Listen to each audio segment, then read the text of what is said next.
When fairy tales reveal themselves as lies, the pain cuts deeper for having believed them in the first place. That's how Amelia's story begins. The day the tax collector arrives at their modest apartment in Queens is the day her childhood stories of rescue and redemption crumble around her. Growing up, she'd clung to foolish hope that perhaps her empty womb would someday quicken with life, that the shame of her barrenness would transform into the joy of motherhood. But hope proves treacherous when it's crushed. You suffer not just your circumstances, but the ache of having dared to dream at all. The collector's dark eyes shine in the dim light of their apartment, his imposing figure blocking the doorway. Amelia watches from the shadows as her father clutches her younger sister Rebecca protectively, as if the beta enforcer might snatch her away at any moment. The debt has doubled this season. The collector's voice rumbles through their tiny home. By order of Mr. Castellano. Amelia's father trembles visibly at the name. Stories circulate throughout Manhattan about Castellano's ruthlessness, how even his own men fear him. My lord, her father's voice cracks, we've had nothing but misfortune this year. If you could grant us more time?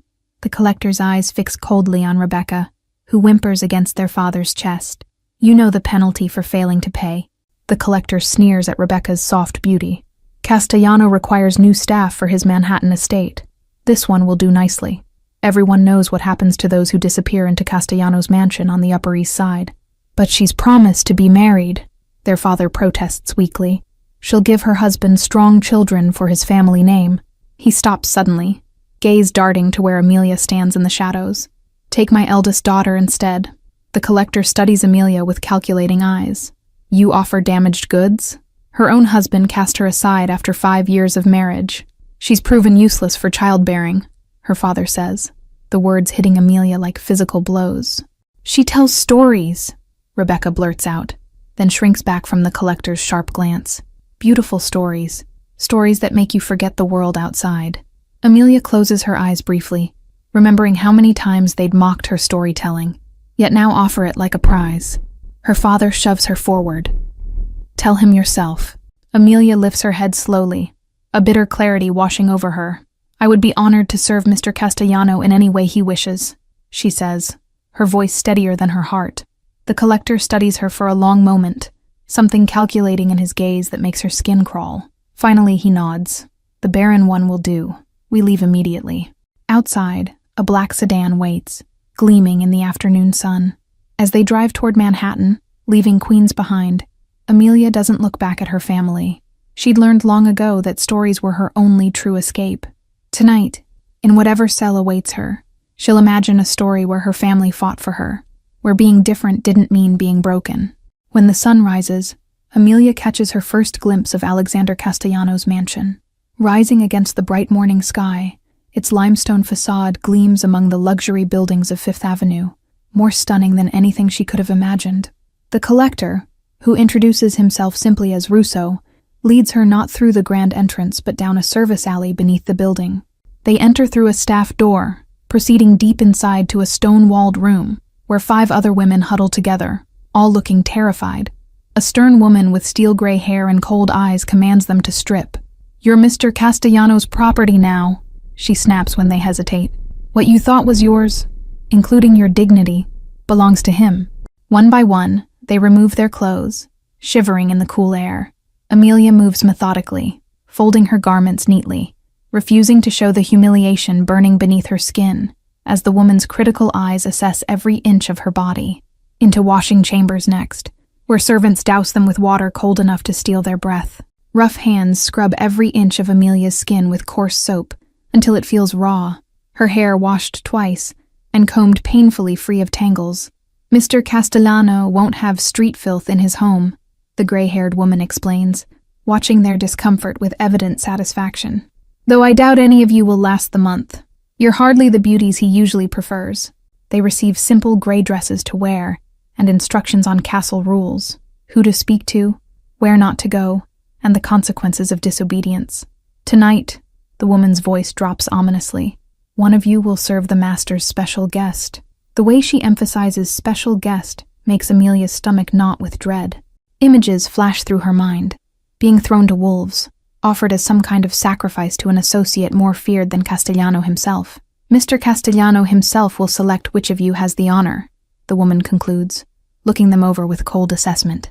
You'll be presented to him shortly. Try not to embarrass yourselves or there will be consequences.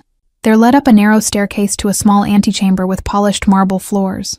Told to line up and keep their eyes downcast, they wait in tense silence as footsteps approach from beyond ornate double doors. The atmosphere shifts instantly as the footsteps grow closer. The severe woman who had been tormenting them moments before goes rigid, her earlier confidence evaporating like morning dew. A hand presses roughly on the back of Amelia's neck, forcing her head lower. "Mr. Alexander Castellano," announces a voice. The floor beneath Amelia's bare feet seems to vibrate with each step he takes as he moves closer. She keeps her eyes fixed downward, but the air grows heavy with a power that presses against her skin like a physical touch. "The new arrivals, sir," says a male voice with deference. "For your special guests' requirements." A long silence follows, broken only by the frightened breathing of the women beside Amelia, one trembling so violently that she can feel it through the floor. "They're all cowering," comes a deep voice that resonates through Amelia's bones. It holds neither cruelty nor compassion, just a weary disappointment. "How tiresome," he adds, as if this was exactly what he'd expected. Something in that voice, its casual power, its inherent command, makes it impossible for Amelia to keep her eyes down. In all the books she'd secretly read by flashlight, powerful men were described with such grandeur. She'd always wondered if they could possibly live up to the descriptions. Despite her fear, curiosity wins. Slowly, against every instinct for self-preservation, she raises her eyes. What she sees makes every literary villain in her memory fade to pale imitation of the real thing. Alexander Castellano isn't merely handsome. He's sublime in a way that makes her storyteller's mind scramble for comparisons and find none adequate. Sharper than a blade, with high cheekbones that could cut glass and lips that hold a natural curve suggesting perpetual mockery. But his eyes, something ancient and feral lives in those eyes. And suddenly those eyes snap to hers, locking her in place with a gaze that pins her like a butterfly to cork. Amelia jerks her gaze back to the floor, heart hammering against her ribs. "Your selection, sir?" prompts the attendant. She feels rather than sees his attention still on her, a weight that holds her captive. "She'll do," he says simply. She knows without looking that he's pointing at her. The gray-haired woman's breath catches in surprise, but she hurries to pull Amelia from the line. Hours later, Amelia stands before a massive oak door on the 3rd floor, her heart pounding wildly. The air feels colder here, as if winter clings to the mahogany panels and ornate carvings. The head servant smirks, though her hands tremble slightly. "Please the guest, however he desires," she whispers, "or tomorrow you'll face something far worse." Her voice falters on the word, "guest." From inside the room, a sound echoes, somewhere between a growl and a sigh. The guard's grip tightens on his weapon, sweat beading on his forehead despite the cold. When Amelia catches his eye, he looks away quickly. The guard pushes Amelia into the room with unnecessary force. But it's not just a room, it's a vast suite. The air inside is thick with a mix of scents, spices, leather, and something wilder, like forest after rainfall. A mirror catches Amelia's eye, but when she turns toward it, her reflection wavers as though reluctant to take shape. She swallows hard against rising panic. "Is anybody there?" she asks, her voice barely audible even to herself. Someone watches from the shadows. She feels it, an unseen gaze heavy as a physical touch. In the darkness, something moves just at the edge of sight. She takes a step forward, then another, and discovers a banquet spread across a large table. Roasted meats, vibrant fruits, and candelabras casting a golden glow that cannot dispel the room's darkness. Amelia doesn't dare touch anything, instead moving toward the back where heavy velvet curtains hang like sentinels. Pulling them back, she freezes at what she finds. A massive bed fills the space, absurdly wide and covered with silk sheets the color of midnight. The setup becomes clear, the knowing looks from the servants, the lavish meal, this enormous bed. Her stomach lurches violently as she realizes what's expected. She's to be used, to offer her body to whoever this special guest might be. A package resting atop the bed catches her attention, a card with her name scrolled in elegant script. With dread pooling in her stomach, she unwraps the parcel. A gown spills into her hands, midnight blue and shimmering with silver thread. Beautiful, horrifyingly so, like a shroud made of starlight. The air drops to an icy chill as though darkness itself has swallowed it whole. A sound echoes from behind, slow, deliberate footsteps. the scrape of something sharp against hardwood. A low, menacing groan quickly stifled. Amelia turns. The shadows thicken, a void consuming light. "Put it on," comes a voice, deep and distorted, vibrating through her bones like it's forced through a throat not meant for speech. Swallowing hard, she retreats behind a dressing screen, fingers fumbling with the gown's fastenings. The fabric slithers over her skin like cool water, a diamond necklace waiting to complete the ensemble. "Should I wear this too?" she whispers. Silence. Then, closer now. Yes. Amelia clasps it around her throat, the weight simultaneously suffocating and grounding. She steps from behind the screen into a dining room that seems empty, though the presence remains, palpable as fog. "Please eat," the voice instructs. She hesitates before selecting a piece of bread, her fingers barely trembling. The rich flavors turn to ash in her mouth as something moves behind her, a shadow falling across the table. "Do you like stories?" the voice asks suddenly. Amelia nearly chokes on her bread. Yes, she manages, voice barely above a whisper. "Then tell me one, and perhaps I'll let you live until morning." For weeks, Amelia's life settles into a strange rhythm. Nights spent in the mysterious guests' chambers telling stories until dawn breaks. Days filled with the duties of a mansion servant, scrubbing floors until her hands crack and bleed. Each evening follows the same pattern. A beautiful gown awaits her. A feast is laid out, and she weaves tales until exhaustion claims her. "What story do you have for me tonight?" the shadowed figure would ask. Never fully emerging into the light, she would craft her narratives carefully, always stopping before the conclusion. And then, he would press, as she paused at a crucial moment.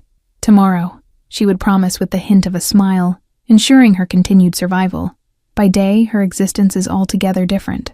Though permitted to sleep later than others, by noon she's on her knees scrubbing marble floors, her fingers raw. "Missed a spot," the housekeeper often says, pointing to an invisible imperfection.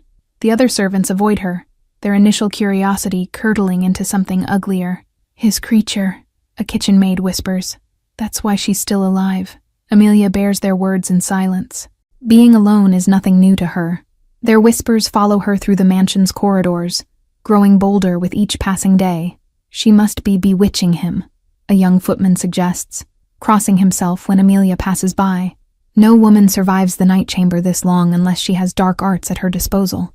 A strange hierarchy emerges among the staff, those who fear her and those who hate her, with no middle ground for kindness. Amelia creates a mental map of safe passages, places where sympathetic eyes might acknowledge her existence without cruelty. At night, she records these daily humiliations in a secret journal, transforming her pain into characters whose lives mirror yet transcend her own. Their suffering becomes meaningful, their isolation a crucible for strength rather than a prison of loneliness. The shadowed presence notices the change in her stories, how they've grown sharper, more authentic. "Your tales have edges now," he observes one night, golden eyes studying her intently. "You've started writing truth instead of fairy tales." Occasionally she encounters Castellano in the corridors. Sometimes he ignores her entirely. Other times his perfect lip curls in disgust. "Still entertaining my guest, I see," he remarks once. "He must have peculiar tastes." The servants whisper about their employer constantly, voices hushed and fearful. "He killed his own rival with his bare hands," an elderly gardener confides to another. "I heard it was his brother who disappeared first," comes the reply. Her days aren't pleasant, but her nights, Amelia grows to almost enjoy them. Though after weeks of borrowed tales, her repertoire begins to thin. "I'm not sure I have a story tonight," she admits one evening to the shadowed presence. "Then tell me about yourself," the voice suggests, gentler than she's ever heard it. That night begins a transformation in their relationship. No longer is she merely reciting tales, she's revealing herself, and the shadow listens. He questions her past, debates her choices, suggests different paths she might have taken. "But why did you accept this fate?" he challenges one night. "Because sometimes," Amelia replies, "we see beyond circumstances to possibilities." The shadow grows quiet at that. "And you believe that? That people can change so fundamentally?" Amelia considers her response carefully. "I believe people can reveal who they truly were all along," she says softly. "Sometimes cruelty is just armor." His golden eyes, the only part of him ever visible in the darkness, study her intently. "You speak as if you know something of armor yourself." She does, The armor of indifference worn when her husband cast her aside. The armor of resignation when her father offered her up like damaged goods. One morning, instead of being sent to scrub floors, Amelia is led to a small chamber tucked away in a quiet corner of the mansion. Inside stands a simple desk with a chair, blank parchment, several pens, and bottles of ink. Mr. Castellano says you're to spend your days here now, readying yourself for your nightly duties, the housekeeper explains, barely concealing her resentment. Whatever keeps that thing entertained, she mutters before leaving Amelia alone with the precious gift. Amelia runs her fingers over the smooth paper, heart swelling. In Queens, paper was scarce. Ink, a luxury her father would never waste on her stories. That night, she enters her mysterious host's chambers quietly, clutching pages covered in her careful script. I wrote something different tonight, she says softly. May I read it to you? The shadow settles across from her, the chair creaking beneath invisible weight. Please, comes the reply, gentler than she's accustomed to hearing. Her voice wavers as she begins. Once lived a woman born incomplete in the eyes of others. In a world where women were valued only for what they could produce, she alone remained barren, unable to fulfill the single purpose society deemed worthy. Amelia pauses, swallowing hard. Her husband called her defective. Her family pretended not to know her when others were watching. The neighbors whispered curses and called her cursed by God. The shadow remains motionless, only those golden eyes betraying attention. Each night she would escape into stories, creating worlds where she belonged, where being different wasn't shameful. Amelia's voice grows steadier, stronger with each word. No one ever asked to hear these stories. No one cared about the worlds she built, word by careful word. The eyes in the darkness narrow slightly. Those who rejected her for being barren were fools. The voice interrupts. A womb is nothing compared to a mind that creates worlds. Amelia looks up, startled. Is that how the story ends? He asks. I don't know yet, she admits. Silence falls between them, charged with something she cannot name. Today, for the first time, someone gave my stories value, she whispers. You asked Castellano, who clearly despises you, to give me time and space to write. Her voice breaks. No one has ever seen me before. Not until you. The darkness shifts, as if uncomfortable with her gratitude. I see nothing but you, Amelia, the voice says, her name sounding different somehow on his lips. Will you stay with me? Not as a prisoner, but by choice? Amelia's breath catches. Her heart races with a familiar fear mingled with something new. That night, she dreams of a creature caught between worlds, neither beast nor man, reaching for her across an impossible chasm. She wakes with tears streaming down her face, a strange certainty settling in her chest that something essential hangs in the balance. Morning finds her at the writing desk, composing a story unlike any she's written before. The tale of a man trapped by magic, forced to live divided between shadow and light, between power and isolation, between perfect facade and monstrous truth. Her pen moves with feverish intensity, words flowing like water from a broken dam. This isn't mere fiction. It's a hypothesis, a theory she fears to examine too closely in the harsh light of day. If Castellano and her shadowed companion are one and the same, the implications crash through her consciousness like waves against rock. The cruel behavior in daylight versus the tender conversation in darkness, the identical golden eyes, the way both seem to know details about her that she's only told the other. The silence stretches between them, heavy with possibility. I need time, she finally whispers. Time to know you beyond shadows and stories. The golden eyes watch her for a moment before the voice replies softly, Then time you shall have. 3 nights later, Amelia enters the suite to find it empty. No shadowed presence, no golden eyes watching from the darkness. On the desk lies a note. You are free to go. A car waits below. Her heart drops like a stone into still water. Had she offended him with her hesitation? Was this rejection or a test? Before she can decide, the door bursts open and Castellano himself enters, his perfect face contorted with rage. Get out, he snarls. Now, what's happened? She asks, standing her ground despite her racing pulse. Where is he? Castellano laughs, a cold sound devoid of humor. He's gone. Did you think he'd wait forever for a barren storyteller? Amelia flinches but lifts her chin. You're lying. His eyes narrow dangerously. I've arranged a new position for you, far from Manhattan. The car leaves in an hour. Don't test my patience further. Outside the mansion, autumn has painted Central Park in fiery gold. As Amelia packs the few belongings she's acquired, Her mind races. Something isn't right. The shadowed man wouldn't abandon her without explanation after weeks of listening to her every word. A whisper from a kitchen maid confirms her suspicions. Castellanos engaged to the Blackwell heiress, announcing it at the gala tonight at the plaza. The pieces click into place with terrible clarity. The car takes her not away from Manhattan, but to a small apartment in Chelsea. Your new residence, the driver explains gruffly. Mr. Castellanos' orders. Inside, she finds more paper, ink, and books than she's ever seen. For days, she paces the apartment like a caged animal. Something nags at her memory. The golden eyes watching her in the darkness. Castellanos' eyes narrowing in rage, identical in their intensity, their color, their buried pain.